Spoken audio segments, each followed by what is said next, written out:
we're the Yoders. I'm JD. This is Melissa. Hello. We're from Las Vegas.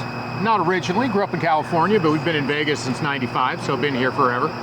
In the Vegas world, that means we're locals at this point. So I think ultimately we came to Dr. Berry because my wife had had a challenge with multiple sclerosis and other autoimmune disorders, and we had gone through the traditional route. She's actually a patient at one of the big clinics, one of the well-known clinics, and she ended up with a liver problem, in fact, medication-induced liver failure. And I am talking for you, and yes, I don't go ahead. talking for you. So within 3 months, I had medically induced liver failure, and directly related to the medicine I was taking.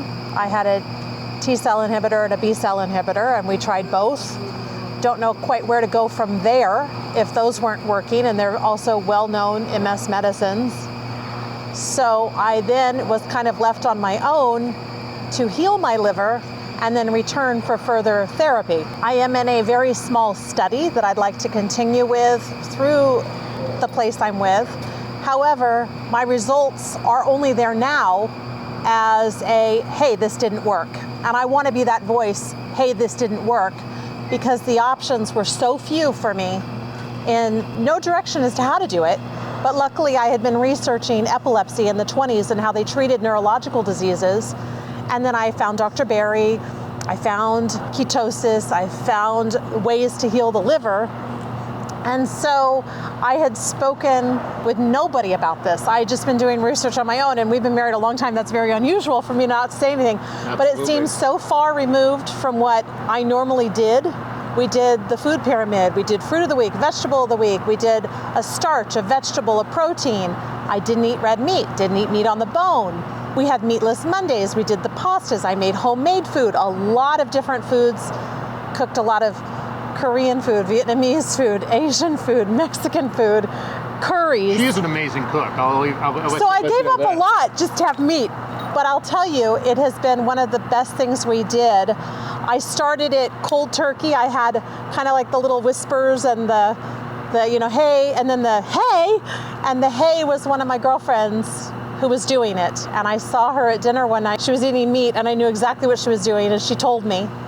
And I started it the next morning, and then JD said, I did. What are you doing? What are you doing? And I said, well, and then I followed her on the journey, because the one thing about this journey that's important, especially if you have a partnership in life, you need to be able to have a partner help you with it. You can't. It's much easier, I think, if you do it this way. She's lost a wonderful amount of weight. I've lost a wonderful amount of weight. You can tell him. That's so 60 pounds and 40 pounds. So we've done 10 months. In 10 months. And so we've done an incredible job of that. But that was an added benefit. I mean, the thing that's so amazing about when you start actually doing the research, and that's ultimately what led us to Dr. Berry, is that wonderful thing about it is we didn't know there really was a carnivore. We knew keto. She had done keto unsuccessfully. And so one of the challenges that she had with keto originally is she ended up with kidney issues. And one of the things that we have found through our carnivore experience is that kidney issues were caused for her by a particular oxalic acid problem that she recently, within the last couple of months after blood tests, she ended up having an oxalic acid dump. Now, mind you, we're eating only meat. So where did it come from? So what that's saying is that taking your diet back to something that's more ancestral, something that you would not get in nature, whether it be a GMO food, whether it be massive amounts of spinach because that's supposed to be good for you, or whatever, we ended up changing our diets in such a way that it always makes me a little bit frustrated when I see the keto thing up on the screen and the folks have the spinach up there, and I think, well, you do understand that has 600 milligrams of oxalic acid and you can only shed 40 to 80. So we need to go back to a closer to more meat-based ketogenic diet. There are some vegetables that are fine, some fruits that are fine, but in a traditional ancestral way, things we would ultimately find walking along and foraging, the occasional wild blueberry, wild raspberry, wild strawberry, that sort of thing, but not in this, we have been very excess. We've been very blessed in our society by having an abundance.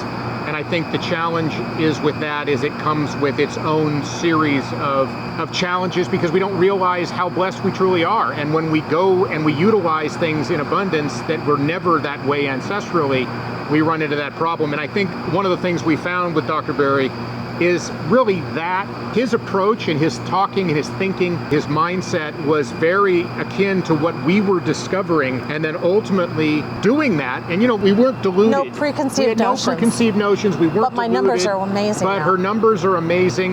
Yeah, did our LDL go up a little bit? Sure, but all of our inflammatory stuff is My triglycerides down. are in half. My HDL is doubled. Yeah. All of my liver markers are darn perfect.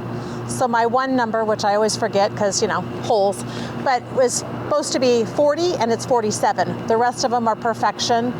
My inflammation markers are within the normal range. In fact, my doctor, who I just let go of, was trying to find something wrong with my blood work to give me a prescription and couldn't. And for that, I am eternally grateful. The decision we made to go carnivore is nowhere near as difficult as it was living 60, 70 pounds heavier with absolute body ache and pain and neurological issues. I've lost majority of my tremors. I've gained function. I still have drop foot. I still have neurological issues, don't get me wrong. However, it is manageable. Absolutely. The pain, the electrical shocks that I had continuously left within a month. Now if I jerk, it's because it hurt and I'm not used to it hurting anymore. It's a huge blessing, and it was a huge blessing that JD joined me and that our family supported us as well. The wonderful thing that we found out about, talking to Ken earlier was the fact that he is exactly the same person you see, and he's absolutely that genuine, and I think that's an important, that's definitely an important thing. Oftentimes influencers aren't what they, I wouldn't consider him an influencer. He's a doctor that saw a need and filled it. Oftentimes are completely contrary. And we've seen this time and time again of people that pretend to be vegetarian and then end up eating meat and eat whatever the heck they want, but they're driving people in a direction saying you're bad if you don't do X or Y, Z. The one thing I liked about Dr. Berry is it's never like you're a problem.